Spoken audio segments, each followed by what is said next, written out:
Welcome to Las Vegas, the city of entertainment. As a cowboy or anybody that wears a hat and a pair of boots, can't think of entertainment without thinking of my friend, Flint Rasmussen.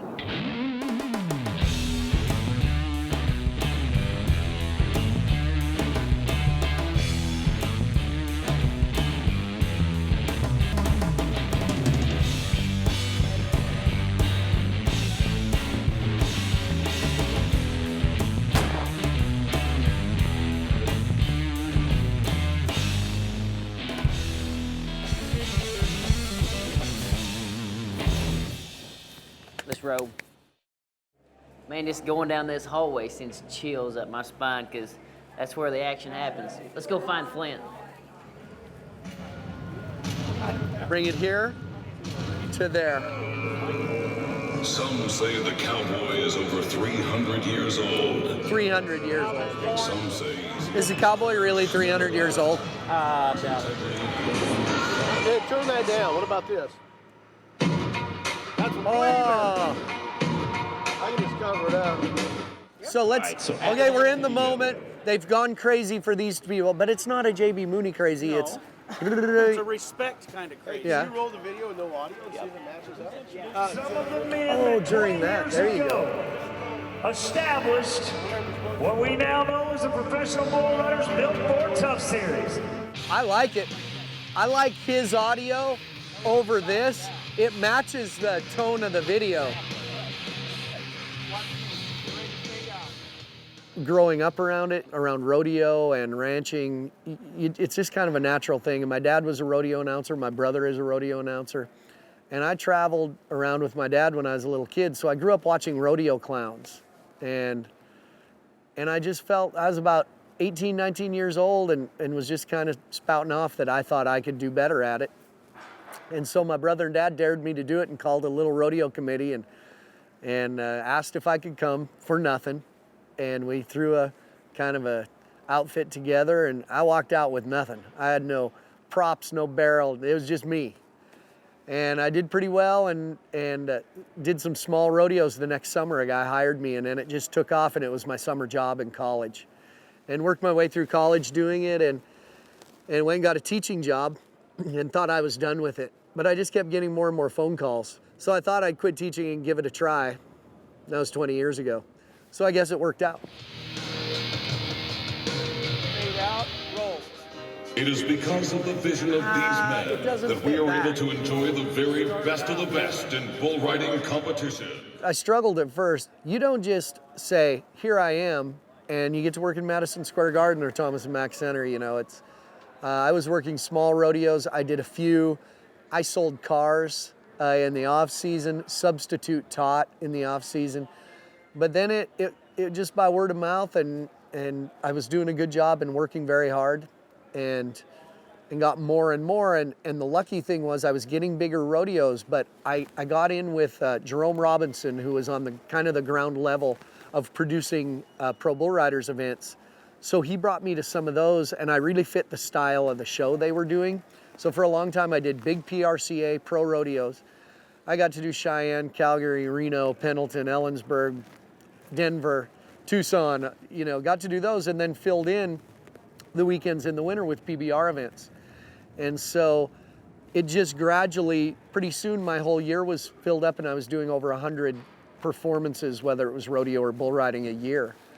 And got to work the National Finals Rodeo 8 times. I did that and felt like I kind of ran my course in rodeo and plateaued and had an opportunity with the PBR to just be exclusive entertainment PBR events. So I did that in 2006 was the first year I did that, and that's what I've been doing ever since.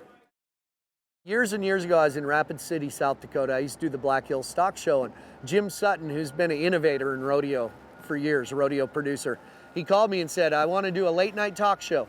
There's a theater connected to the arena. It'll be after the rodeo. We'll charge $25. They get 2 drinks, and they come. It's a talk show format.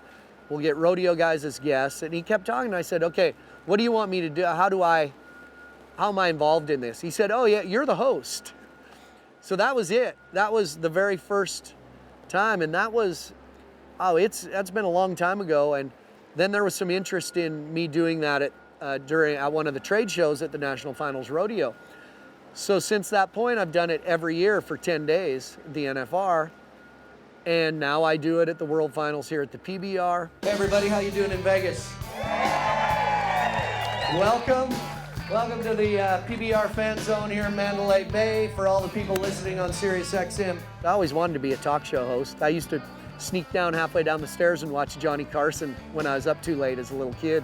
I get to have the rodeo contestants, world champions, you know, Adriano and Ty Murray and Justin McBride, and in the rodeo world, Trevor Brazil. Please welcome to the show, Chad Berger, Cody Lambert, and it's nearly Movember. 4-time Stock Contractor of the Year just announced. 2013 Stock Contractor of the Year, Jeff Robinson. When Taylor Swift had one song on the radio, she was on my show, her and her guitar, playing. Luke Bryan was on my show. Joe Nichols has been on there. You know, there's been some great celebrities, Bill Engvall and Larry the Cable Guy, Jeff Dunham, the ventriloquist. Somehow, we've convinced them that Flint's show, Little Old Me, is a really cool place to be. And have stayed in touch with a lot of those people. They call me by name. We've kind of gotten to be friends, maybe a mutual respect there. The cast of the ever popular reality show Gold Rush, everybody. I do want to say, I said it last year, it would be more effective and I think a real crowd pleaser if you hung pots and pans from him and had him lead a mule around. Hey, you little whippersnappers! Old prospector. Hey, can you still do a backflip at your age? No.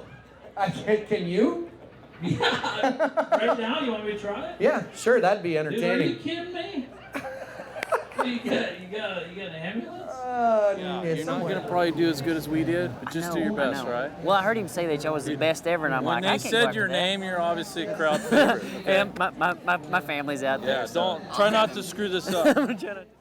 It's good to see you, Cord. Hey, it's good to be back. I have people still like, man, I remember 3 years ago you was on Flint's show and asked that girl to marry you. I said, I guarantee I'll never do that again. Where is Sarah at? She's probably here somewhere. Oh. She's like, whatever you do, don't get me on that stage. Whatever you do, don't ever ask me to marry you in public again. Check. That was that three years ago. How long have you been married? Well, I'll be married 3 years next month, so. 3 years. So yeah. it was 4 years ago. Wow, time flies. Wow. Yeah. Wow. Don't worry, it'll slow down. I should here keep in a minute. track of that. It'll slow down in a couple years. Don't worry. We live on a couple hundred acres in north central Montana, and my wife and myself had raised and trained some horses. She's a really good barrel racing horse trainer, and I got a daughter that's 14. Just almost won the National Junior High Barrel Racing Championship last year. Another daughter that's 12. It's a real hand on a horse. And my oldest daughter ropes. So when I'm home, there's a lot to take care of. When you got acreage and things like that, there's a lot going on. And really, I guess in my free time, I take care of all the things that I should get done when I'm gone. My girls are goat tiers. People don't believe that. If you don't keep up with high school and college rodeo, goat tying's a big event, and my girls do it. So I bought a practice goat for them. And people listening on Western Sports Roundup right now get updates all the time about Nancy. They bought this goat to practice, Nancy the goat, which turns out could climb out of any pen and sleeps on the porch. And she wandered to the neighbors, got kicked by a horse, broke her leg, and she's got a thigh-high cast on, currently getting it off at the vet today. So I not only have a goat, I have one we can't even tie, and it was a $50 goat and a $150 cast on the broken leg. And her name's Nancy, and she tries to get in the house every morning, and she loves Fruity Pebbles. There you go, Cord. They'll do it. I was thinking, well, the good thing about it, you only tie 3 legs, you know. Yeah, she's fine. We're worried about it because she can't put weight on the cast anymore. So if they got to take the leg off, that's okay. But she's still got 3. That one leg's gonna be hard to catch, though. Wow, we've deteriorated fast. You know, you start figuring out, say the Bill Ford Tough Series is 27 stops. I do 5 or 6 touring pro events. So you're into the mid-30s as far as weekends gone from home. And then other commitments, You know, I host some TV things for RFD. I do a everyday week radio show now. It's at times a little overwhelming how busy a person can be and all the things that one should get done. I would love to say I did more. I love to fish and I love to hunt, which I do, but I have a hard time being gone for 18 weekends in a row and getting home, and the first thing I want to do is leave my family to go fish or hunt. I have trouble doing that. My relaxing time is with them, getting in that truck and trailer and driving 4 hours to a rodeo and helping them saddle their horses and video. I don't video. And but that, to me, that's what I like. I love to go to rodeos with my family when I'm not the one doing anything. I just love that. And people think, boy, does this drive you crazy to be at a rodeo and not working? No. I don't need the practice anymore.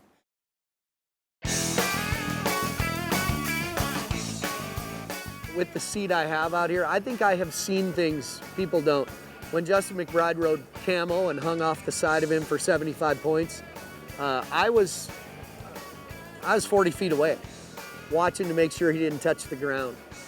But on the other hand, there's things that aren't always good to see.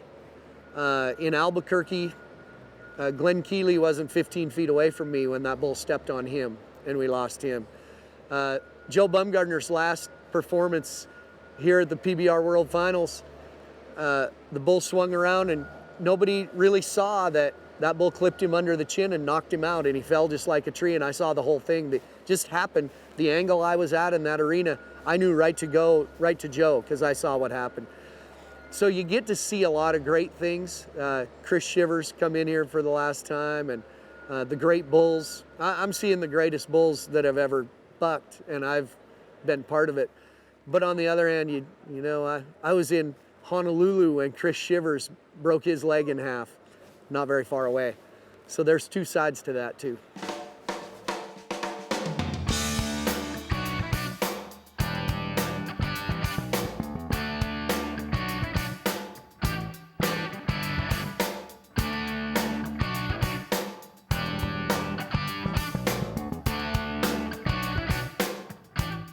When I put on the makeup before the show, it's the same. I do it exactly the same every time, with the exception of sometimes I put some eye stickers that are symbolic of maybe a theme for the night. Breast cancer pink ribbons, American flags, different things like that. But it's kind of a thing that you do the makeup the same every time. For one, it's easy.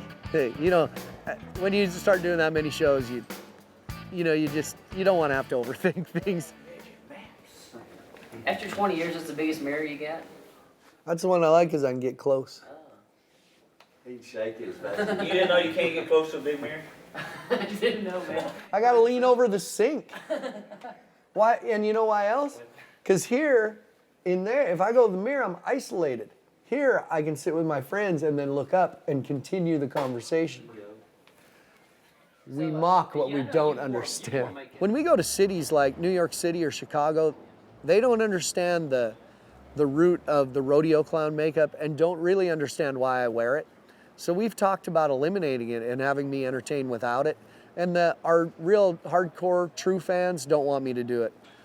That's how they've gotten to know me. They can see that face and know it's me. So I'll end my career with it on, looks like. So same every time though. That's Flint's face. The biggest thing that I do to prepare is get my mind going. And I do that by warming up physically. It gets my mind going too. I mean, that's science. That's proven, you know, working out gets your mind going. So I get really warmed up physically and I just watch all the time. And I'm not sure it's something that people don't understand, that it wears you out emotionally, mentally, that when for 2 hours, my mind is listening, watching, seeing what's going on, because there has to be something I got to play off of. I need to start brainstorming. I need to have some stuff ready, because I'll need to do more, I think. Like towards the end last night, as they started riding, you know, we started slow. Like Frank said, it's like those guys picked it up. But as they started riding good, I could back off a little because it was selling itself. If we keep bucking off guys, they only ride 5 or 6 tonight, I'm going to need to do more. I have my go-to bits, material that I like to do, but I just need to watch what's going on and play off the crowd. That's what keeps it fresh, and that's what keeps guys on the back of these chutes. Keep them entertained, just well keep these cowboys entertained. They're on the same schedule I am. And Cody Whitney and I, we'd change it up during the big college basketball tournaments. He'd take his helmet and throw it to me, and I'd lob it, and he'd slam dunk it in the barrel. And Paulo Crimber was like the very first one. Pioneer with breakdancing there. Yeah. And we'd do when I first started, it was almost easier because people weren't expecting me to do things that grabbed their attention. Now everybody kind of expects it, and there's a little pressure, more pressure now than years ago. So to bring that and be interactive with the people, to make them feel like I'm getting right to them and I'm sort of communicating with them and entertaining them, it's a good feeling. I love to walk out of here knowing I did good. It's one thing when the people tell me I did well, but I always know at the end of a night if I'm tired and sweaty and did some things that I really liked. It just, after all these years, you know, that's the thing that keeps you addicted. People who don't care to be in front of crowds and don't hear that instant gratification don't understand that it's hard to leave. I feel like through my years I've earned some respect from the cowboys because when I'm home, I can get on a horse, I can swing a rope a little bit. I know about what they're going through growing up around this. I know when to talk to them and when not to talk to them. And I think I've earned some respect there. I think the cowboys treat me more like a fellow cowboy than they do like a clown. I think there's a connection there. When I'm standing back here behind the chutes, I'll talk bull riding or roping with them as good as anybody. But in the rodeo world, you're not allowed to express if you don't like the way somebody goes about things. We're just conditioned that way. We have no effect on who wins and loses. So for us to express our opinion, people have, you know, I've expressed, do I want J.B. Mooney to win? Dang right I want J.B. Mooney. I'm a fan and a friend of J.B. Mooney. And people are like, well, you can't say that you want one guy to win over the other. Yeah, I can. I'm not an official. But if I was, I'd be pretty good. I love it. I've always said you can roll around in this dirt. I'll take that sport coat and microphone anytime. Hey, buddy. How are you? Good. In our little world here, I'm kind of it feels good to be sort of famous. People give me a bad time. Oh, you're famous. Well, at the end of one of these nights with 15,000 people, dang right. Sure I am. But then again, I don't go walk through the airport in Las Vegas and nobody knows who I am. So I kind of get the best of both worlds. I get a little taste of it here at the World Finals or at the NFR, where people stop me and talk to me. And it's good for a while, but I can get away from it a lot easier than real celebrities can. But that taste of it it's not all bad. There you go, guys. There's your pin. Thanks, guys. It's kind of funny. We're all about selfies. Tweet it. Tweet it. We're into it. Look at us. Did you ever think you and I would know what Twitter is? I'm the same way. Whether I'm representing the Western way of life or bringing it to people as a representative, and maybe there's not a difference there. But my goal, I had a big goal when I got into this and my career kind of took off. I said, I want to at least come as close to mainstream and doing something different for the sport, the Western way of life, better than anybody ever has. And, you know, I've taken, you know, makeup and being a clown, and now I host a talk show and host a radio show. So I feel like I've brought it to people and got it out to people more than maybe anybody else has. I've taken it to people in New York City and they have a ball at a bull riding in downtown New York City.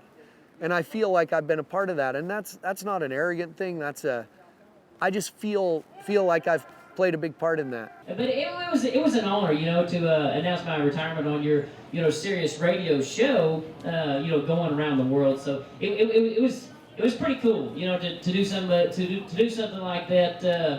As far as the announcement with somebody that you know, and it's like, hey, you know what, it's time. When you made your goals for the next year, when you set out and said, this is what I want to accomplish, bull riding wasn't in any of those goals. No, well, you've seen more rides than about anybody. I mean, you're in the arena, and you know how dangerous bull riding is. And if your heart's not 100% into it, I wouldn't suggest doing it. And I think that was tougher for me. For every year since I was a little bitty boy, I would make goals and what I wanted to accomplish that year. And this January I didn't write anything about bull riding. I think you could definitely see that and feel that.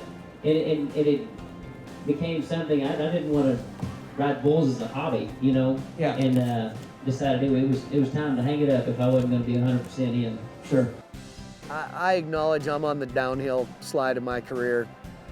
I've got things going. Well, I've always just said when I kind of can get some things going, because no matter how well we do, unless you're a pro baseball player or basketball player, we can't afford to retire at 45. So I'll just say it won't be much longer. I'm getting some things figured out, and I'm tired of the travel, and I'm tired of the things that go on with it. I'll never get tired of being in front of crowds, but I'm wearing out a little bit, and I'm a little tired, a little busy, but I'm not gonna say how much longer, but we'll find out soon enough, I guess. Showtime.